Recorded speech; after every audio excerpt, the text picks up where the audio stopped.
मरूरो गौरव ऊंट आ प्रोग्राम में था सगला दर्शकारों बहुत बहुत स्वागत है। भाई रेगिस्तान को जहाज के हो जावे है, आपनो राजकीय पशु है ऊंट, लेकिन फिर भी रेगिस्तान को सिर्फ जहाज ही नहीं बल्कि रेगिस्तानी जीवन की यहाँ पर रीढ़ की हड्डी भी कह सका। हाँ, इलिए ही सरकार की तरफ से प्रयास हो रहे हो और ऊँटा ने बचावा के लिए या उनका संवर्धन करवा के लिए संरक्षण केंद्र की स्थापना हो रही है। और सोचो गया है कि बहुत सारी योजनाएं भी ऐसी चलाई गई जिसे ऊँटा ने ज़्यादा से ज़्यादा पशुपालक भाई अपना पशुपालन में ले, क्योंकि सिर्फ रेगिस्तान की जगह अपने राजस्थान में भी ऐसी बहुत सारी जगह हैं जहाँ पर ऊँटा ने उपयोग किया जावे, सिर्फ दूध के लिए ही नहीं आवाज जावा का परिवहन के साधन के रूप में भी ये जावे है। तो आइए आज की चर्चा करा। हाँ, और चर्चा करवा के लिए मैं आमंत्रित किया है डॉक्टर धवलकांत यादव जी ने, जो कि बीकानेर से आया है, NRCC और वैज्ञानिक हैं। डॉक्टर साहब था को बहुत बहुत स्वागत है जी। कि आज की चर्चा में राखी है कि ऊंट का संरक्षण केंद्र और राज्य सरकार की योजनावां एवं नीतियां का बारे में। तो शुरुआती दौर में आप बात कर रहा संरक्षण केंद्र की, तो संरक्षण केंद्र की स्थापना का उद्देश्य का ही है और ऐसी कौन कौन सी चुनौतियां पे भी में काम हो रही है? ऊंट संरक्षण केंद्र की स्थापना का मुख्य उद्देश्य जो था शोध था कि ऊंट की अलग अलग नस्लों पर शोध करना, उनका कैसे उपयोग किया जाए, उनको कैसे बचाया जाए और उनके क्या इंसानों के लिए और कैसे उनके फ़ायदे हो सकते हैं, जैसे उसके अलग अलग दूध के से, उनके स्किन से, बालों से। पर अब इसलिए और फिर धीरे धीरे इसके साथ क्या हुआ कि उनके संरक्षण के लिए भी के तत्व भी इसमें जुड़ते गए और हम प्रजनन भी करवाते हैं। अभी इसके लिए शोध, प्रजनन और संरक्षण, ये तीन मुख्य उद्देश्य हैं हमारे केंद्र के। और सबसे बड़ी समस्या जो हम देख रहे हैं ऊँटों के लिए कि वो है कि उनकी संख्या धीरे धीरे कम हो रही है। जैसे 1977 तक के 11 लाख तक थे, लास्ट 2012 के सेंसस में 4 लाख थे, अभी घटकर 2.5 लाख हो गए हैं। और अभी जो सबसे लेटेस्ट जो सेंसस आएगा उसमें ऐसी अनुमान है कि वो 1.5 लाख, 1.5 लाख तक ही रह जाएंगे। तो उनकी संख्या को बचाना क्योंकि ये सबसे बड़ा हमारे लिए चुनौती का विषय हो गया है। तो जी हाँ, कि अभी थे बताया कि शोध, प्रजनन और अनुसंधान पर विशेष जोर दिए जा रहे हैं, तो स्वास्थ्य के साथ साथ इनमें कौन सो काम ऐसा किया जा रहा है अपना संरक्षण केंद्र में? स्वास्थ्य के अलावा हम जो किसान हैं, हमारा मुख्य उद्देश्य तभी है कि इनकी यूटिलिटी, कि इनका प्रयोग कैसे है उसको बचाना। तो हम इसमें फार्मर्स की ट्रेनिंग भी करवाते हैं और प्रजनन के लिए हम जो ऊँट हम प्रजनन करके बनाते हैं हम उनकी बिक्री भी करते हैं।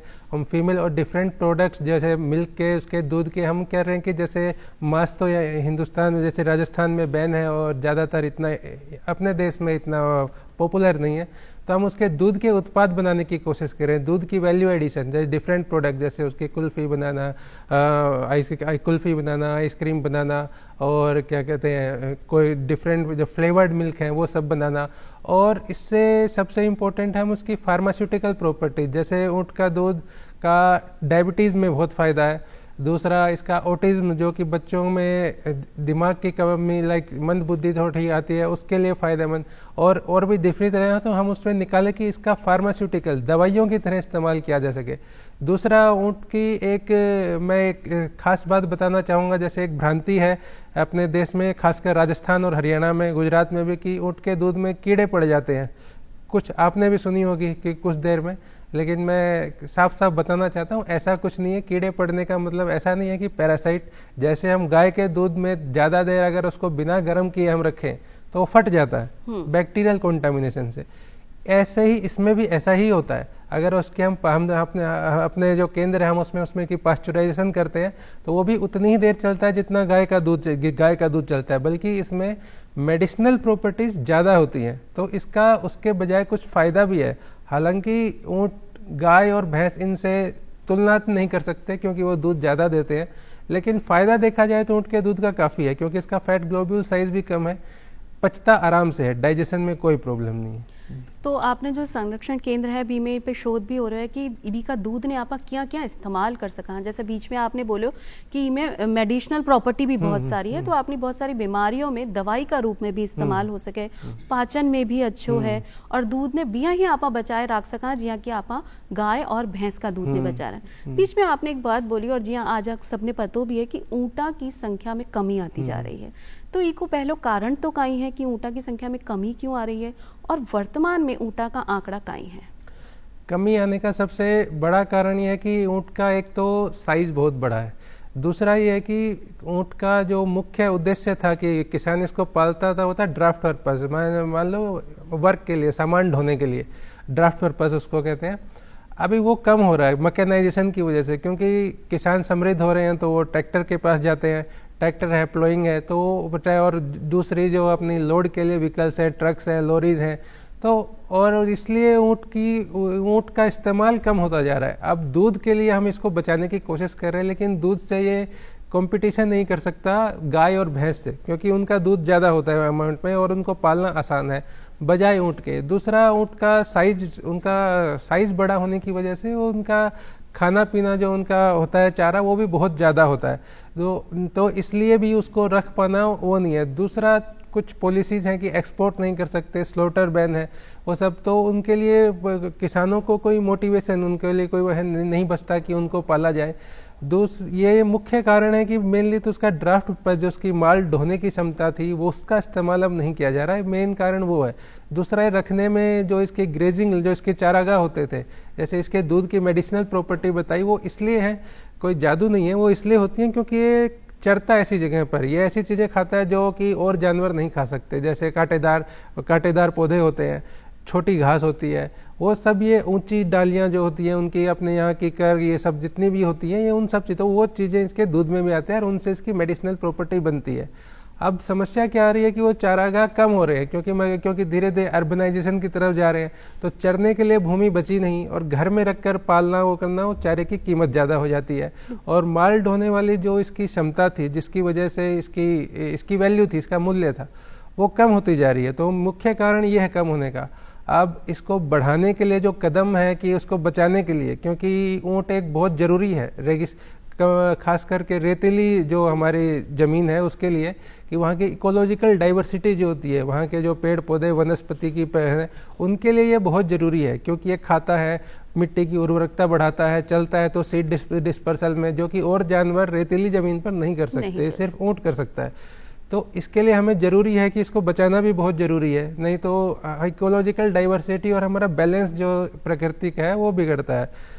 तो हमने इसको बचाने के लिए हम केंद्र पर बहुत सारे शोध इस तरह कर रहे हैं कि इसके दूध की प्रॉपर्टीज़ को हम मेडिसिनल प्रॉपर्टीज़ की तरफ लेके जा रहे हैं, ताकि जैसे डायबिटीज़ में है तो हम इसका इस्तेमाल दवाई की तरह दवाई बनाने में आगे, और ऑटिज़म में जैसा यूज है तो बहुत सारे, जैसे पंजाब में भी ऑटिज़म और डायबिटीज़ के इंस्टीट्यूट हमसे दूध लेके भी जाते हैं, लेकिन अभी पूरी तरह से इसकी पब्लिसिटी नहीं हुई है, इतनी कुछ भ्रांतियां भी हैं। जैसे मैंने कहा कि लोग डरते हैं ऊँट का दूध पीने से कि उसका में कीड़े पड़ जाते हैं या फिर दूध सेफ नहीं है, लेकिन ऐसा कुछ भी नहीं है। जैसा गाय भैंस का होता है ऐसे इसमें भी बैक्टीरियल कॉन्टेमिनेशन होगा अगर आप उसको सावधानी से नहीं बरतेंगे, अन्यथा ये जैसा वो दूध है ऐसा ही नॉर्मल दूध ही है, बल्कि इसमें थोड़ी मेडिसिनल प्रॉपर्टीज़ है।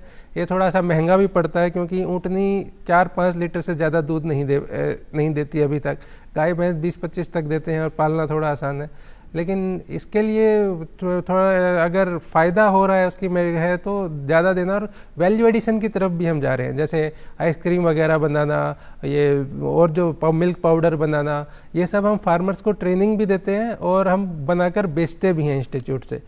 तो ये हम कोशिश और टूरिज़्म के लिए, टूरिज़्म के पर्पज़ से भी हम संस्थान में हम अलग अलग हम देख रहे हैं कि कैसे टूरिज़्म को ले से में इसका काफ़ी फ़ायदा हमें भी हो रहा है और किसान भी इसको अपना रहे हैं एज ए टूरिज़्म। तो हम ये फैसले ले रहे हैं कि इनकी इस जनसंख्या को बचाया जाए और अपना प्रयास भी करें। जी हाँ, ये बताया कि ऊँट को दूध बहुत कम लोग उपयोग करें क्योंकि वो चलन में नहीं है। गाय भैंस को दूध तो आम है कि हर जगह आपने उपलब्ध हो जाए, लेकिन ऊँट को दूध एक तो उपलब्धता की भी कमी है और लोगों के चलन में भी नहीं। और जी हाँ, अभी आपने बताया कि ऊँट ने पाल लो थोड़ा सा महंगा हो सके, गाय भैंस के बनस्पत आपने ऊँट महंगो है कि रखवा की भी आपने जगह होनी चाहिए, बी के अनुसार वातावरण भी आपने देखना है, बी का खाबा के लिए जो अलग अलग पेड़ हैं वो भी आपा नहीं उगा सका क्योंकि अर्बनाइजेशन हो गया है। तो आपसे आज जानना चाहे कि जो ऊँट संरक्षण केंद्र है वो आपने पशुपालक भाइया ने किया सहयोग कर रहे हो कि जो परेशानी पशुपालक ले रहे हैं बी में काई कमी आ सके संरक्षण केंद्र के जरिए। हम संरक्षण जो केंद्र है हम उसके थ्रू हम फार्मर्स की इसकी साइंटिफिक कैसे फीडिंग कराई जैसे कम से कम इसके खर्चा हो, हम उसकी ट्रेनिंग भी कराते हैं। दूसरा, हम सबसे इम्पोर्टेंट हम उनको जो उसके दूध के उत्पाद हैं हम उनकी प्रोसेसिंग कैसे होती है और उनको कैसे बेचा जाए मार्केटिंग की भी हम ट्रेनिंग कराने की कोशिश कर रहे हैं कि वो बनाए तो कैसे बेचे। तो हम एक और जो सबसे महत्वपूर्ण काम है, हम टूरिज्म की तरफ, जैसे अभी हमारे पास टूरिज्म के प्रोजेक्ट हमने लिए हैं, तो हम उनसे फार्मर्स का सेल्फ हेल्प ग्रुप, जो स्वयं सहायता समूह जिसे कहते हैं, हम वो बनाकर इंस्टीट्यूट के साथ जोड़ रहे हैं कि किस तरह से एक टूरिज्म का मॉडल भी बनाया जाए उनके साथ। तो जब टूरिज्म का मॉडल बनता है तो प्रतिदिन आय मिलेगी उनको, दूध पर निर्भर नहीं रहेंगे कि सिर्फ दूध बिकेगा तभी आएगा, बल्कि टूरिज्म से धीरे धीरे 1000, 2000, 500 रुपये आएंगे। तो उसको बढ़ाने की, तो उसको रखने के थोड़े हमारे प्रावधान भी बढ़ेंगे, प्रयास भी अच्छे होंगे।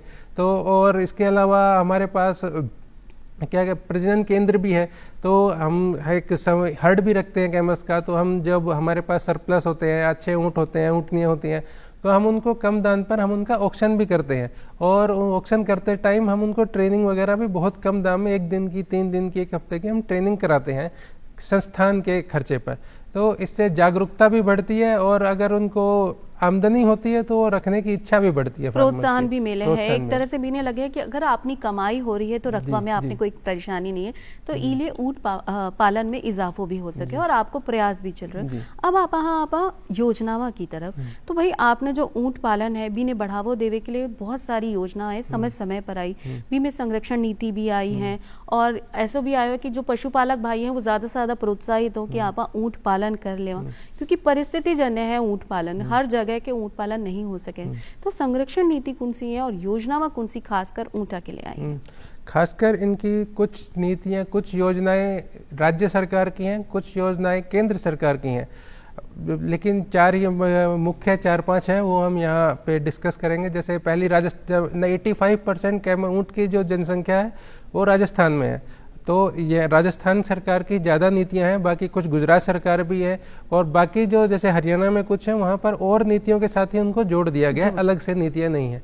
तो राजस्थान सरकार की जो नीति है, जो ओष्ठ संरक्षण नीति, कैमल कंजर्वेशन पॉलिसी है, उसके अंतर्गत 20,000 कैमल काफ, कैमल जो ऊँट का जो बछड़ा पैदा होता है, ऊँट बछड़ा नहीं, ऊँट टोल्डा कहते हैं शायद, वो जब काफ पैदा होता है कैमल का, तो उसके लिए 20,000 रुपये का अनुदान दिया जाता है। वो ऐसे डायरेक्टली नहीं दिया जाता, 1 महीने का होगा तो 5,000, 9 महीने पर अगले 5,000, और जब वो 18 महीने का हो जाएगा तो पूरे 10,000 हो। तो इस तरह से 20,000 का प्रोत्साहन राशि दी जाती है उसके लिए।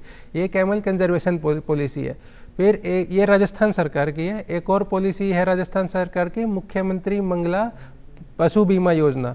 इसके अंतर्गत बीमा किया जाता है। अभी इसी साल इसको बढ़ाकर, पहले इसका प्रावधान था कि एक किसान को एक ही ऊँट की किया जाएगा, लेकिन अभी उसको बढ़ाकर 10 कर दिया गया। एक किसान 10 भी रखता है तो उसका किया जाएगा। इसकी मैक्सिमम जो ज़्यादा से ज़्यादा 40,000 तक का इंश्योरेंस किया जाता है, प्रीमियम बिल्कुल फ्री देती है सरकार।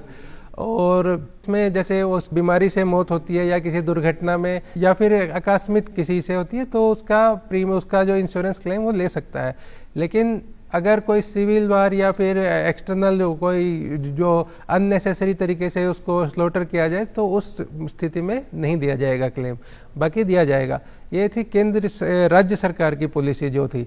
फिर है केंद्र सरकार की पॉलिसी है, जैसे नेशनल लाइव स्टॉक मिशन एक बहुत बड़ा मिशन है, उसके अंतर्गत भी इंश्योरेंस केंद्र सरकार करती है। उसमें किसान के ऊपर प्रीमियम का केवल 15% भार आता है, बाकी राज्य सरकार और केंद्र सरकार उनको मिल बांट कर 85% या 85% को वो आपस में बांट लेते हैं।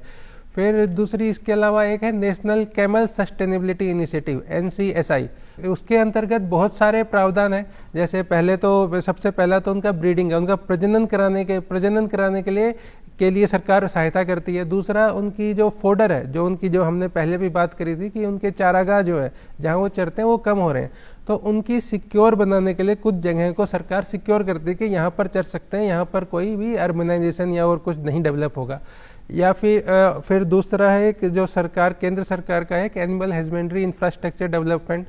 उसके अंतर्गत सरकार अलग अलग तरह के फाइनेंशियल वित्तिक जो है वो सहायता देती है। जैसे 50%, जैसे अगर आप कोई बड़ा फार्म खोलते हैं ऊँट का, मान लीजिए 100 ऊँटनी है, 10 ऊँट है ऐसा, तो उसके लिए आपको 50 लाख तक का अनुदान, 50% सब्सिडी, मान लो 1 करोड़ का है तो 50 लाख सरकार देगी। और छोटे के लिए जैसे 10 ऊँटनी है, 1 ऊँट है, उसके लिए 3 से 5 लाख रुपए सरकार देती है। और फोडर के लिए भी, फोडर डेवलपमेंट के लिए भी उसके लिए 50% कैपिटल सब्सिडी है उसमें। और इसके अलावा अगर आप मिल्क प्रोसेसिंग प्लांट भी करते हैं ऊँट के लाल उसके दूध की आपको प्रोसेसिंग करनी है, तो उसमें भी 50% आपको सब्सिडी सरकार देती है। ये मुख्य योजनाएं केंद्र और राज्य सरकार की अभी तक जो चल रही हैं वो हैं।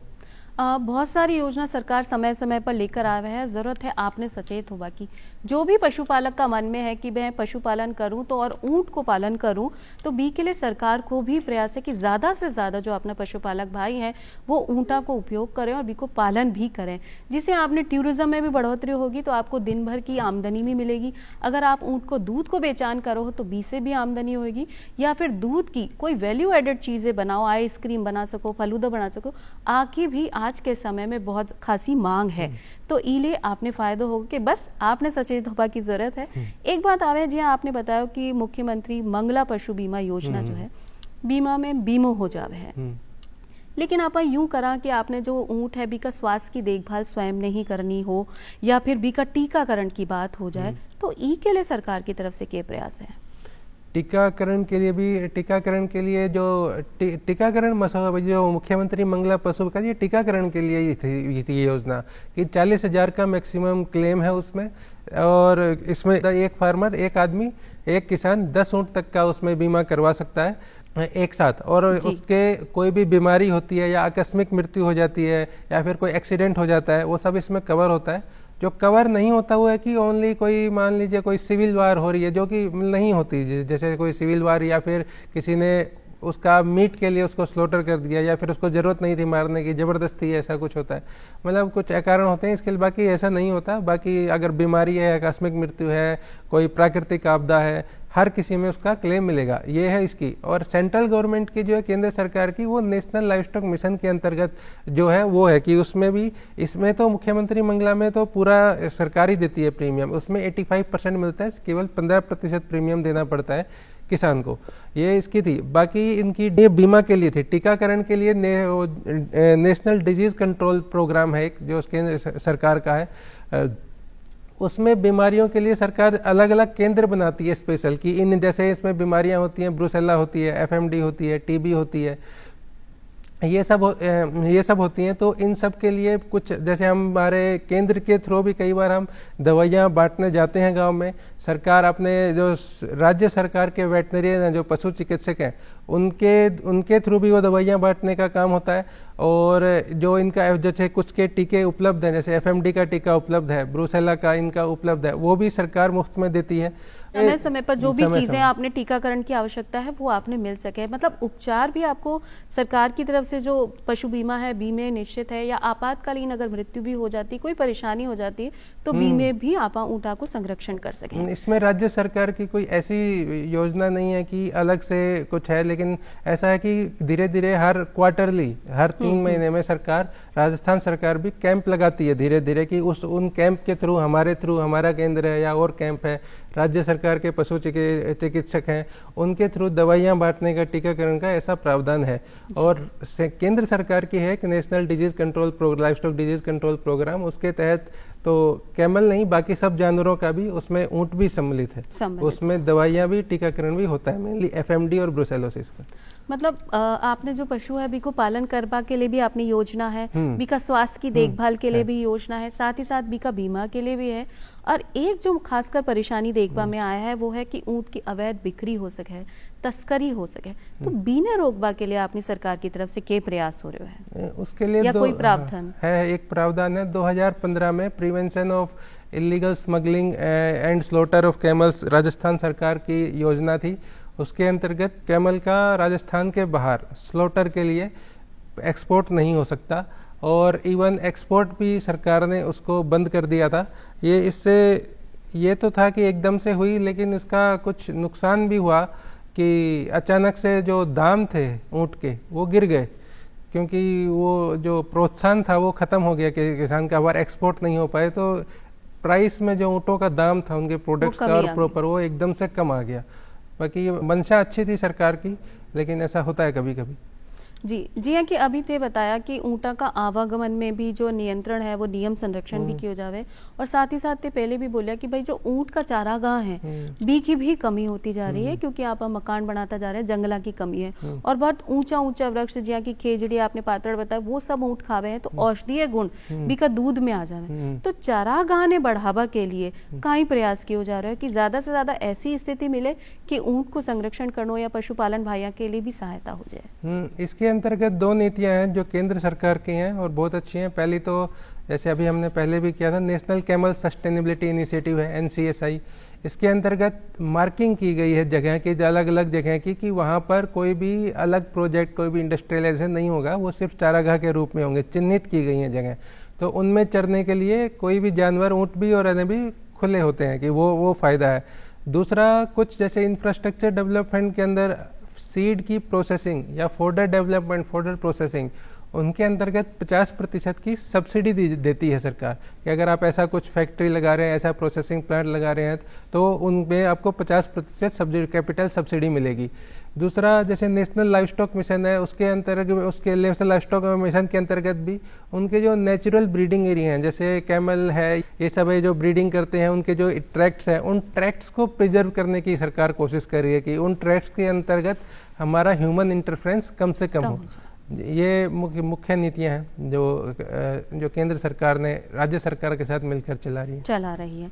एक आने वाले समय में नए नए शोध कार्यक्रम भी होने वाले हैं, बी के बारे में भी बताओ, जिससे आपने ज़्यादा से ज़्यादा पशुपालक भाई बहन जो आ कार्यक्रम ने देख रहा है वो ऊँट पालन के लिए प्रोत्साहित हो सके। और अभी शोध हमारे केंद्र में काफ़ी सारे शोध चल रहे हैं। हमारा मुख्य शोध तो इसी पर है कि हम किसी तरह ऊँट के दूध की जो मेडिसिनल प्रॉपर्टी है, जैसे डायबिटीज़ के लिए हम कोई ऐसी फार्मा प्रोडक्ट बनाएं, कोई दवाइयाँ बनाएं, जिससे उसकी दूध की कीमत बढ़े। जैसे अभी जो 70-80 रुपये लीटर ऊँट का आराम से बिक जाता है, वो 400-500 तक चला जाए अगर उसके, ताकि फिर कोई भी उसको कम दूध में भी पाला जा सकता है। दूसरा, हम वैल्यू एडिशन, जो दूध के उत्पाद हैं उनकी वैल्यू, के डायरेक्ट दूध बेचेंगे तो दूध का जो 70-80 या 50 जितना भी 100 रुपये भी मान लीजिए आता है, तो अगर वैल्यू एडिशन करेंगे और उसके फ़ायदे करें, उसके जो फ़ायदे बताएंगे, और जो शोध है हम टूरिज़्म की तरफ भी, जो टूरिज़्म है उसकी तरफ भी जा रहे हैं, कि जो किसान है वो टूरिज़्म के रूप में भी ऊँट का इस्तेमाल किया जा सके।